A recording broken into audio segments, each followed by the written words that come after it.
Bismillahirrahmanirrahim. Alhamdulillahi Rabbil Alamin. Wassalatu wassalamu ala asyrafil anbiya'i wal mursalin. Nabiyina Muhammadin wa ala alihi wa sahbihi ajmain. Assalamualaikum warahmatullahi wabarakatuh. So ngayon, alamul jin wa syayatin, ang daigdig ng mga jin at ng mga demonyo. So tinatalakay na natin yung yung pagsanib ng mga demonyo sa mga tao. O kahit jin.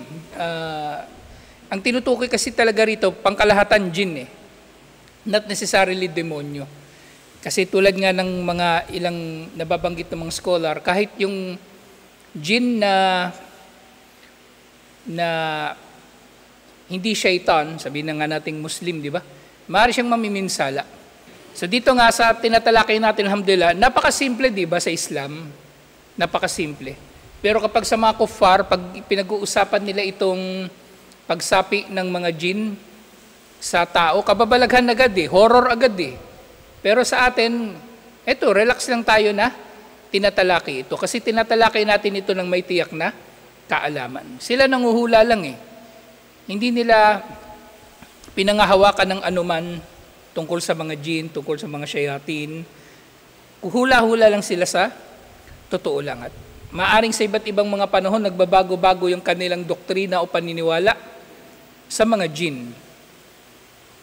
So dito nga sa ating tinatalakay, na wala ngang kahit isa sa mga imam ng Ahlus Sunnah ang tumatanggi na nangyayari ito. Sabi ni Sheikhul Islam Ibn Taymiyyah rahimahullah, walaysa fi a'immatil muslimina man yunkiru dukhulul jinni fi badanil masru'i wa ghayruhu. Wa man ankara dhalika wadda'a anna asy-syar' yukadzibu dhalik faqad kadzaba 'ala asy-syar'. Sino man daw nagsasabi na walang ganito sa Islam, siya ay nagpasinungaling sa Islam. Walaysa fil adillati syar'iyyati ma yunaffi dhalik. At walang anumang batayan sa Islam ang tumataliwas na totoo ngang nagkakaroon ng pagsapi ng jin sa mga tao. Wadakara anna mimman ankara dukhul al-jinni badal al-masru' ta'ifatun min al-mu'tazilah kal-Jabai wa Abi Bakar ar-Razi. So meron daw ilan sa mga tao na kabilang sa Mu'tazilah, halimbawa yung kanilang mga pinuno, si Jabai at si Abu Bakar ar-Razi, itinatanggi nila ito. Itinatanggi nila ito. At yung nga sinabi ni Sheikh, sanuhawilu an nulaki mazidan minal do'i ala hadal mawdu' fima ba'd. At madadagdagan pa ng pagtalakay ito sa susunod pang kabanata, yung chapter 5. Kaya ngayon, lalaktawan natin tong libro, inshallah.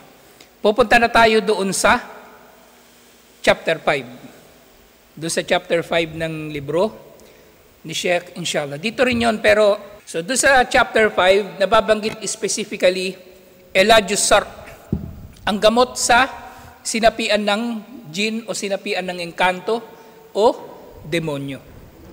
So dito kapag sinabi ng pagsapi, ibig sabihin nasa loob ng katawan ng tao yung jin o yung demonyo. At iba pang kaso, yung pangkukulam. Kasi maaring yung kulam nagdudulot ng pinsala doon sa kinukulam nang hindi naman pumapasok yung jin.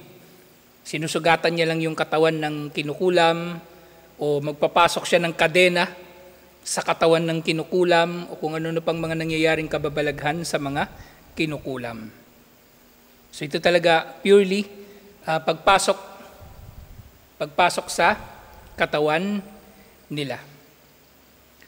So sinasabi nga rito, tahaddath na fi ma madaan na syaitan qad yusibul insan.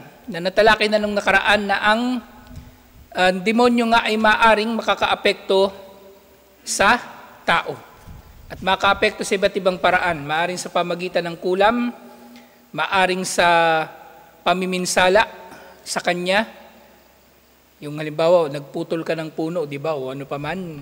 At yung iba pang mga ulat niya, maaring mapipinsala sila kapag nagbuhos ng tubig na mainit at may tinamaan na jinn kasi hindi ka nagsabi ng bismillah. So maaring may mga ganun na mga pangyayari. Wa huwa ma nusammihi as-sar'u aw massal jinn. So ito tinatawag nila na sar o massal jinn. Sar sa kahulugan na epilepsy kasi ito yung pangunahin na sintomas ng sinasapian ng demonyo, yung nagkaka-epilepsy. Pero syempre, hindi porke may epilepsy ay sinasapian nga ng demonyo. Maaring may sakit lang siya talaga sa kanyang nervous system. Gayun din yung massal jinn, isa sa mga terminolohiya na nagagamit tungkol dito. Ngayon, ilan sa mga dahilan ng tinatawag na sar o pagsapi ng jinn? At anong pwedeng maging gamot dito? Pero syempre, bago pa ito, ulitin ko, katulad ng kung paano natin tinalakay yung pangkukulam, di ba? Kapag ang tao tinablan ng kulam o tinablan ng pagsapi ng jinn, hindi ito nangangahulugan na kulang siya sa pananampalataya. Hindi ito kailanman magiging batayan ng kanyang antas ng pananampalataya. Hindi porke sinapian, mahina ang pananampalataya. Hindi porke tinablan ng kulam, mahina ang pananampalataya. Si Propeta Muhammad sallallahu alaihi wasallam nga, di ba? Tinablan siya ng kulam. At maaring meron ding mananampalataya na bagaman maaring nagre-recite siya ng mga adhkar, mga muawwidat, pero sa pagtatakda ni Allah, dinulot ni Allah na siya ay masapian, si Allah ang pinaka-nakakaalam sa kanyang antas ng pananampalataya. At hindi tayo maaring maging judgmental o mapaghatol sa kanya. Hindi ganon. Si Rashid, nag-aalala lang talaga tayo nun kasi nandyan na yun, malapit na eh. Baka mamaya buwabaliktad na yung ulo nito pala nun. Pero alhamdulillah, hindi pala jinn yung sumapi. Ano yun? Mobile Legends ang sumapi sa kanya. So sinabi muli ni Shaykhul Islam Ibn Taymiyyah rahimahullah, an-nasar'al lil-insi kad yakunu an syahwatin wa hawa wa ishq. Posible raw na mangyari na yung demonyo na sasapi sa tao. Sasapi siya sa tao na kanyang nagugustuhan. So posible talaga na mangyayari na yung tao ay yung jinn pala. Posible talagang mangyayari na yung jinn ay magkakaroon ng pagkakagusto sa tao. Tingnan natin dito yung kasi minsan may mga hadith hindi nababanggit yung yung riwaya. Nandito siya nababanggit. So maaring ito ay dulot ng pagkahumaling, yung yung pagkahumaling ng demonyo sa tao. Ba may nagustuhan yung jinn sa tao o mayroon siyang tao na nagustuhan. At maaaring iba-iba yung dahilan. Kasi yung jinn, parang rin sila nga, tao merong pagnanasa at maaaring pinagnanasaan yung tao, maaaring may pinagnanasaan yung tao na hindi natin maintindihan bakit ganun yung kanyang pagnanasa. Kasi nga, ang pagnanasa ay irrational, illogical ito. Wala itong sinusunod na mga batas kumbaga.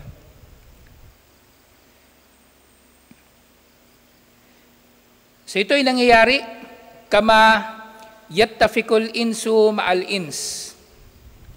So katulad ng kung paano halimbawa mauhumaling yung tao sa kanyang kapwa-tao, maring merong jinn na mauhumaling din sa kanyang may jinn na mauhumaling sa tao. Kasi yung tao nakikita ng jinn, pero tayo, hindi naman natin nakikita ang jinn. Siyempre, merong mga sabi-sabi, di ba? Na meron daw tao na nagkakaroon ng relasyon sa jinn. So far, yung mga ganun na sinasabi nila, sabi-sabi lang yun. At wala pang napapatunayan talaga. Na halimbawa, yung jinn tsaka tao magkakaroon ng anak. Bagaman pinapauna na ng mga scholar na maaring imposible ito kasi magkaiba talaga yung physical na katawan ng jinn at ng tao. para magkaroon sila ng anak. Katulad ng kung paanong hindi maaring magkaroon ng anak yung tao at yung hayop. So sinasabi nila hindi rin ito mangyayari. Pero nangyari ito na yung jinn ay mahuhumaling sa tao kasi nakikita nila ang mga tao. Pero hindi natin sila nakikita.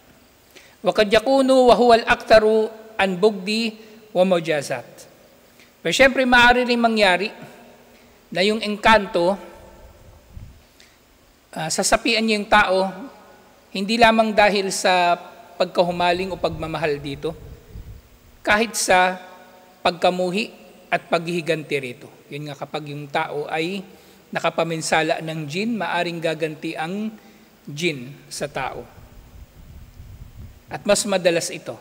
Mitlu an yu'dihim ba'dal ins. Halimbawa kung mapipinsala ng tao ang ilang mga jinn, so maaring halimbawa naihian daw ng tao yung jinn. Ito kasi yung mga madalas na ulat na huling naalala ng mga tao na ginawa nila bago sila sinapian o bago sila pininsala ng jinn. Meron silang inihian, puno o ano ba man. Kaya ngayong pamahiin sa Pilipinas, di ba, yung kapag nandun ka sa ilang na lugar, nandun ka sa liblib na lugar, so bago ka dumaan, sabihin nila tabi-tabi po, o bago umihi sa tabi ng puno, sabihin niya tabi-tabi po. Shirk yun, hindi natin yung ginagawa. Pero bilang Muslim, ang pwede nating sabihin, Bismillah, o kaya, syempre, yung specific na dua dito, A'udhu bi kalimatillahi tamat min syarri ma khalaq. Nagpapakupkup tayo sa mga perpektong salita ni Allah laban sa kasamaan ng kanyang mga nilikha. At gayon din, wa imma bisabbi ma'in har. Ito na nga, yung maaaring mangyari na mapipinsala ang jinn at gaganti sila dahil nabuhusan sila ng tubig na mainit. Wa imma bikatli ba'duhum. At maaaring mangyari na mapapatay ng tao ang ilan sa mga jinn. Wa in kanal insu la ya'rifu dalik. Kahit pa hindi ito nalalaman ng tao na nakapatay pala siya o nakapinsala ng jinn, wala nang pakialam dito ang jinn. Sinasadya man niya yun o hindi, gaganti yun, o ibig sabihin posibleng gaganti yun. Wa fil jinni jahlun wa dhulm. Yung nga, sa mga jinn, kahit pa sa mga, sabihin natin hindi syaitan, di ba? Sabihin man nating mananampalataya na jinn, maaaring meron pa rin sa kanila na mangmang at mapang-api talaga. Kasi kahit naman sa mga Muslim may mangmang, di ba? At merong mapang-api, may hindi makatarungan na Muslim, mapaminsala, chismoso, mapanakit. So meron din ganun na jinn. Fayu'aqibunahu bi'aktari mimma yastahikuhu. At maring ang jinn, magdudulot siya ng pinsala na higit pa sa karapat-dapat na pinsala na matanggap ng tao. So hindi lang paghihiganti ang gusto niya. Gusto niya talagang pahirapan ang tao. وَقَدْ يَكُونُ أَنْ إِبْتِمْ مِنْهُمْ وَشَرٍّ بِمِثْلِ سُفَاءِ الْإِنْسِ. At maaari nga sila na magdudulot ng pinsala at iba pang masasamang gawain, gagawa sila ng masasamang gawain katulad ng ginagawa ng masasamang tao. Kaya, dito, sa sinabi ni Sheikh Rahimahullah, dakarna annal jinna ibadun ma'muruna muta'abbiduna bisyari'ati. So yung mga jinn, sila yung mga alipin din ni Allah at kumbaga sumusunod sila sa mga batas ni Allah at sumasamba sila sa pamagitan ng isinabatas ni Allah. Faidastata al-muslim anya sila ila mukhatabatihim kama yahduthu ma'al jinni alladhi yasra'ul insan wajabal qiyam bidalik. Kaya nga, kapag daw halimbawa merong tao na sinapian ng jinn at magagawa ito na makausap ng tao, mainam na ipaalala sa kanya ang bagay na ito. Ipaalala sa kanya na siya ay alipin lang din ni Allah at hindi siya dapat namiminsala at di pa pang mga katulad nito. Pero syempre gagawin yun kapag napagtibay na may jinn talaga sa tao. Kasi malalaman naman natin yun yung kapag halimbawa nagsasalita na siya ng ibang salita. Ibig sabihin unang-una, alam natin na yung paraan ng pagsasalita na yun ay hindi normal na paraan ng pagsasalita nung tao na sinapian, nung normal pa siya, nung hindi pa siya sinasapian. So maaari siyang paalalahanan tungkol sa bagay na ito, na lahat tayo pare-pareho ay mga alipin ni Allah. So mula rin dito, so pwede rin pala na kung merong ganitong kaso, nakausapin yung jinn na sumapi. So bukod doon sa mga ruqyah, Fatiha, Ayatul Kursi, Qul A'udhu Birabbil Falaq, Qul A'udhu Birabbin Nas, o sukdulang mag-adan din. So pwede silang kausapin ng may pagpapaalala sa kanila, inshallah. فَإِذَا كَانَ السَّرْءُ الْجِنِّ لِلْإِنسَانِ مِنَ الْبَابِ الْأَوَّلِ أَنْ شَهْوَةٍ وَهَوَى. Kapag ang pagsapi ng jinn sa tao ay dulot ng pagkahumaling nito o pagmamahal nito sa tao, فَهُوَ مِنَ الْفَوَاحِشِ الَّتِي حَرَّمَهَا اللَّهُ تَعَالَى عَلَى الْإِنسِ وَالْجِنِّ. Ito ay kalaswaan na ipinagbawal ni Allah sa parehong mga engkanto at mga tao na hindi natin pwedeng pagnanasaan yung hindi naman natin asawa, kumbaga. Walau kanat biradat tarfil akhar. So kahit pa ito ay kinalulugdan ng tao sa konteksto na pinag-uusapan natin ngayon, fakayfa maakirahatihi. So kahit yung tao nalulugod, hindi pwedeng sasapi sa kanya yung jinn na lang ng ganun-ganun. Yun ay paglabag.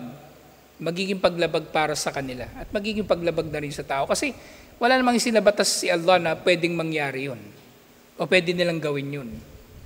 Kaya paano pa kaya kung hindi ito nagugustuhan ng tao? Basta sumapi lang yung jinn sa kanya para pinsalain siya. So dito malalaman natin, so meron talagang malinaw na hangganan sa pagitan ng relasyon ng tao at ng jinn. At wala nga tayo talagang dapat kinalaman sa kanila na kahit na ano. Maging ito man ay may kinalaman sa karunungang itim o ano paman.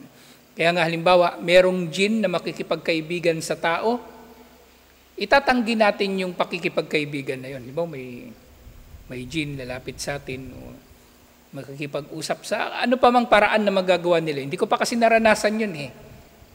Hindi ko ma-describe sa inyo paano. Buti hindi natuloy dito yun eh. Kung halimbawa may ganon, itatanggi nyo yun. Sabihin sa kanila, ayoko sa iyo. Hindi ko kailangan makipagkaibigan sa iyo. Wala akong dapat na kinalaman sa iyo. Kasi ganon ang tao. Dapat. Kasi kung meron mang ganon, di sana meron mga pagsasabatas, di ba? Nababanggit sa Quran paano yung gagawin, sa mga hadith paano yung gagawin. Pero wala. Ang iniutos sa atin yung mawalan ng kinalaman o lumayo talaga sa kanila. So ito nga, فَإِنَّهُ فَاحِشَةٌ وَذُلْمٌ.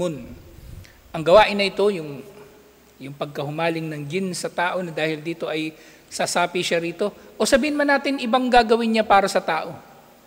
Tutulungan niya yung tao, halimbawa. Yung katulad na pinapakita sa mga pelikula, di ba? May mga engkanto.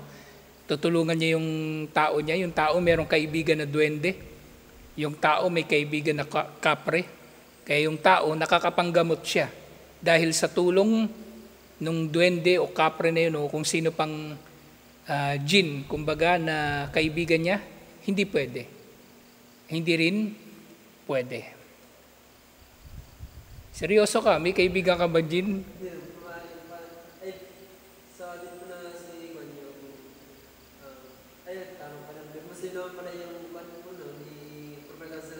Yung Karin. Iba yun, walang kinalaman yun dito. Ikaw nga, may Karin din, lahat tayo may Karin. Pero dito, kumbaga, yung bukod pa sa kanila, halimbawa, yung katulad pinapakita sa mga pelikula, di ba? Walang ganun na pakikitungo sa pagitan ng jinn at tao. Fayuqatibul jinni bidalik. So sa ganito mga pagkakataon, kakausapin daw ang jinn tungkol dito. Yuqatibul jinn bidalik. Na ito ipapaalala sa kanya, wa yu'arrifuna anna hada fahishatun muharrama. At ipapabatid sa kanila na ang masamang gawain na ito ay ipinagbabawal.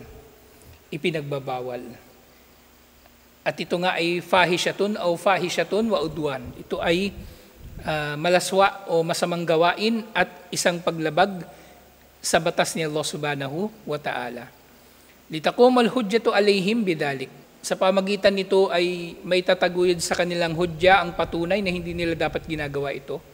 Wa ya'lamu annahu yuhkamu fihim bihukmillahi wa rasulihi alladhi ursila ila jami'i thaqalain al-insu wal jin. Ipapaalala sa kanila na sila ay hahatulan ayon sa hatol ni Allah at ng kanyang sugo na ipinadala sa parehong mga tao at mga engkanto.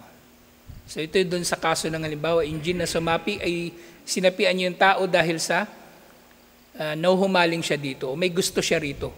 Yung jin may gusto sa tao. Pero kung doon sa pangalawa, sumapi yung jin sa tao na galit siya dito kasi pinutol yung puno.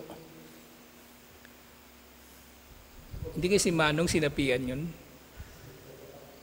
Kasi dami yung punong pinagpuputol dito eh. Nasaan na pala yun? Wa ma kana minathani, at kung yung pangalawa naman, yung ida'u ba'dal insilahum, bilang ganti nila sa pamiminsala ng mga tao sa kanila, fa in kana al-insanu lam ya'lam, kapag hindi alam ng tao na nakapinsala pala sa jin, which is most probably gano'n naman talaga, fa yukhatibuna bi anna hada lam ya'lam. Sasabihin doon sa jin, hindi alam ng tao na yun na napinsala kanya. Wa man lam ya'tamidul ada la yastahiqu al-uquba. Dahil nga, sino mang hindi niya sinasadya ang pamiminsala, hindi rin siya karapat-dapat sa parusa. So, maaring mapapaumanhinan siya, di ba? Kahit nga sa kaso ng homicide, di ba? Yung hindi sinasadya na pagkakapatay, maaring mapapaumanhinan yun. Hindi siya katulad ng murder na meron talagang parusang kamatayan. Kasi premeditated, kumbaga plinano. So yung mga ganong pangyayari, ipapaalala sa jin na hindi niya sinasadya yun at hindi siya karapat-dapat sa pagpapahirap ng jin sa kanila. Wa in kana qad fa'ala dhalika fi darihi wa mulkihi arrafu bi annaha mulkuhu falahu an yatasarrafu fiha bima yajuz. Again din dinagdag dito na kung ang tao man ay nakagawa ng pamiminsala na ito sa mga jin, sa sarili niyang bahay o sa sarili niyang property, marapat na ipaunawa muli sa jin na ang lugar na kung saan napinsala ang jin ay pag-aari ng tao. Pag-aari ng tao. Halimbawa nga doon sa mga kaso ng jin na nagaan yung ahas, at papasok sila sa bahay ng tao at dahil doon sila ay mapapatay. So maaring mangyari yun ng sinasadya o hindi sinasadya, which is either way, may karapatan, mas may karapatan ng tao kasi pag-aari niya yun eh. Kaya nga yung mga jin na nagaan yung ahas, ang isinabatas talaga, di ba natalakay na natin ito, agad maaari paalisin, bubugawin. Pero kung ayaw umalis, yun, pinahintulutan na sila na ay patayin, inshallah. Yung ay papaalala sa jin na yung lugar na kung saan siya napinsala, bahay ng tao o pag-aari ng tao at wala siyang karapatan doon. At kung napinsala man siya doon, kailangan niya magpaumanhin. Wa antum laysa lakum an tamkutu fi mulkil insi bigayri ibnihim. Paalala sa kanila na kayong mga jin ay hindi kayo maaring mananatili sa property ng tao nang walang pahintulot ng tao. Hindi nga rin magkakaroon ng pahintulot ng tao kasi wala namang ugnayan na pwedeng mangyayari sa pagitan ng tao. Ibig sabihin, wala sila talaga dapat doon. Hindi sila talaga dapat naroon. Bal lakum ma laysa min masakinil insi kal kharabi wal falawat. At ipapaalala sa mga jin, wala kayo dapat diyan. Kaya kayo napinsala diyan kasi nandyan kayo sa lugar na may tao. Doon kayo tumira sa lugar na walang tao o hindi tinitirahan ng tao. Katulad ng mga disyerto, yung mga falawat o kaya yung mga bakanting lupa o kharab. Yung kharab na tinutukoy dito, yung mga building o mga bahay na wala talagang nakatira. Maaring sira na siya. Kaya ano din kapag yung bahay matagal na hindi natirahan, magdadahan-dahan din yung tao sa pagkilos niya doon kasi maaring tinitirahan din yun ng jin. Kapag halimbawa, darating kayo sa isang bahay, di ba? Wala naman kayo ibang kailangan gawin. Hindi ko kailangan magpa-blessing. Halimbawa, si Manong may pabahay na naman, tapos may darating, matagal na hindi tinirahan yung bahay. Wala, magano lang. Bismillah, tapos yung A'udhu bi kalimatillahi tamat min syarri ma khalaq, yun lang. Hindi mo kailangan patugtog ng Quran o katulad ng ginagawa ng iba, yung magsasala ng 2 rak'a, pagdating niya doon, magsasala muna ng 2 rak'a o iba pa. Wala namang ganun na isinabatas. Pero sapat na malaman ng jinn na meron ng tao na dumating sa pamagitan ng pagsasabi ng Bismillah. At syempre mga dua na sinasambit ng tao sa mga ganun na mga lugar. At dito nga, sinabi ni Shaykhul Islam Ibn Taymiyyah rahimahullah, wal maqsudu anna al-jinna idha atadaw alal insi ukhbiru bi hukmillahi wa rasuli. So, tao, kapag pininsala ng jinn, ang jinn na ito ay marapat na paalalahanan sa hatol ni Allah at ng kanyang sugo, o qimat alayhimul hujja, at ipapabatid sa kanila ang patunay. Wa umiru bil ma'ruf wa nuhu anil munkar. Ipag-uutos sa kanilang mabuti, at this time ang mabuti nilang gawin, huwag nilang pinsalain ng tao, at pagbabawalan sila na gumawa ng masama, na this time, yun din yung pagpinsala sa tao. Kama yaf'alu bil ins, na katulad ng ginagawa nila nga sa tao na yun na pamiminsala. Dahil sinabi ni Allah, wa ma kunna mu'adzibina hatta nab'atha rasula. Hindi kami nagpaparusa liban na lamang na magsugo muna kami ng sugo.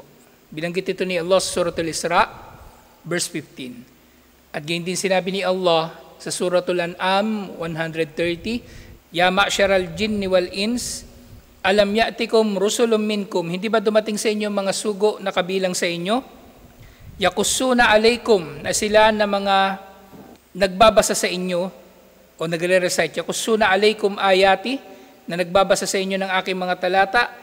Wa yundirunakum likaa yawmikum hada. At silang mga nagbababala sa paghaharap o pagtatagpo sa araw ninyo na ito.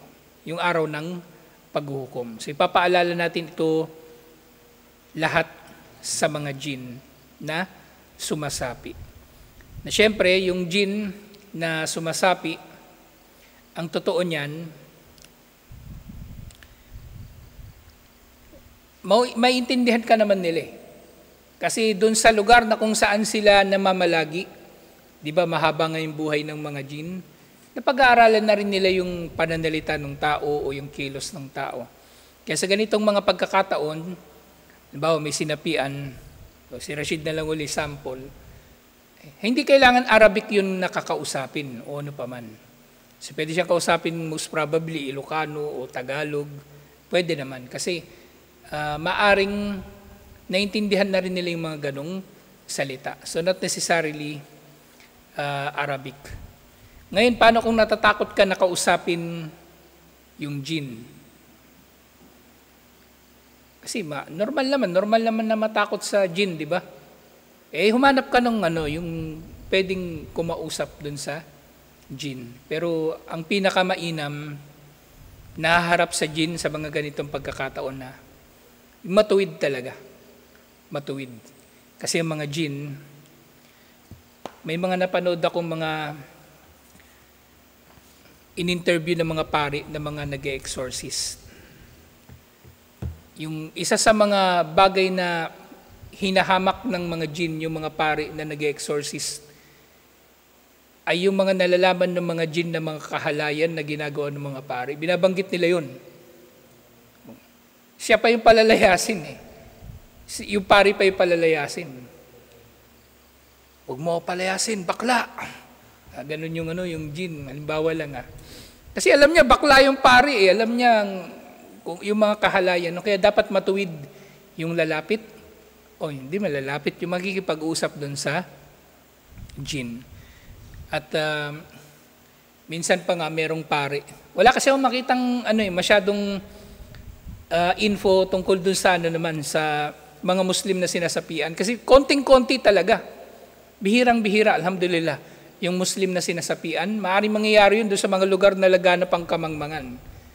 Pero bihirang-bihira talaga. Matatalakay pa natin ito sa susunod kasi may karugtong pa ito eh. Yung pagtalakay natin sa pagsapi ng mga jinn sa mga tao. So, minsan meron daw pari na nag-exorcist. Latin kasi ginagamit nila pang exorcist. Latin. Nagbabasa yung pari ng Latin. Sumabat yung jinn.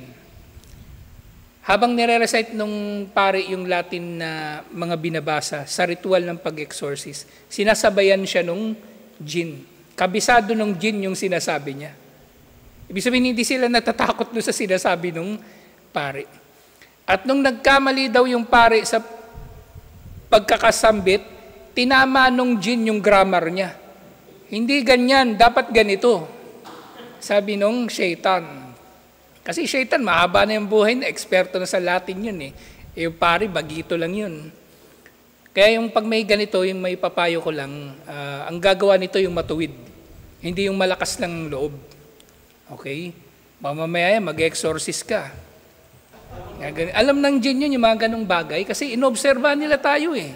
Yung mga sekreto natin. Kaya yung dapat gagawa nun, matuwid, inshallah. Mahirap, hindi kahit ako, yoko, baka sabihin pa nung, pagkalat pa nung jinn yung yung sekreto ko. Mahirap, hindi basta-basta. Hindi Kasi ang jinn, hindi lang yung tao na yung gusto niyang pinsalain, pati yung nagpapalaya sa kanya, gusto niyang pinsalain yun, di ba? Bida-bida ka, tapos tatapatan ka rin niya. Parang yung di ba, nangangaral ka, di ba? Tapos sasabihin nung pinapangaralan mo, ikaw nga, ganito eh. Di ba? Paano pa kaya yung jinn na alam niya yung mga nililihim mo? Di ba? Alam nung jinn yung mga chinachat ko. Mga kung ano-ano. So, tutuloy natin ito, inshallah, kasi maganda na matalakay natin ito kasi kumbaga, para sa mga kuffar, napakalabo. Pero sa atin, alhamdulillah, napakalinaw at bilang babala para sa atin din at pangaral, inshallah. So, tutuloy natin ito, inshallah. Assalamualaikum warahmatullahi wabarakatuh.